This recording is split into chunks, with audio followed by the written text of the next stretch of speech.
আসসালামু আলাইকুম এভরিওয়ান, সকাল আসুন। আমি দুইটা কথা কওয়ার লাগে আপনার সামনে আইছি।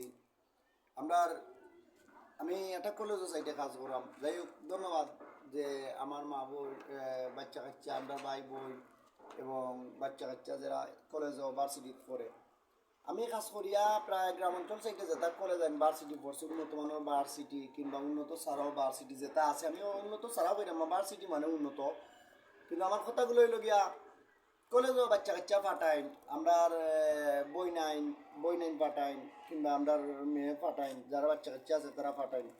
খাস করি আপনারা তারা একটু নজর রাখবা। যেমন ধরুক আমি যে সাইডে কাজ করি, আমি সাইডে দেখা যায় প্রসঙ্গ খারাপ জিনিস দেখা যায়, দেখতেও খারাপ, নিজের কাছেও খারাপ লাগে।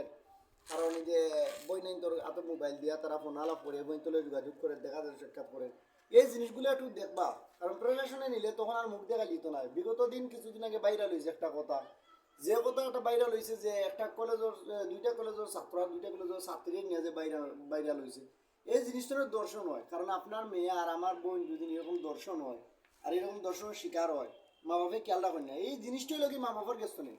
খাস করি আপনারা মা বাবার যারা গার্জেন টোকল আছেন, গার্জেন আমার দৃষ্টি আকর্ষণ করিয়া করিলাম, আপনারা একটু নজরদারি দিবা যে আমার মেয়েটা কিলা কলেজে গেল, কিরকম গেল, পালে একটু আগুয়া দিবা, লগে লইয়া আইবা। বান্ধবী বোন বাকি বান্ধবী যে বালা আছে বালা বালার লোকে যে দেখবা বা দিয়ে তো আর মনে করবে একজনে ফোন দিয়া নেই। এই জিনিসগুলো তুলে আপনার একটু সচেতন থাকবা। ধন্যবাদ। আসসালামু আলাইকুম।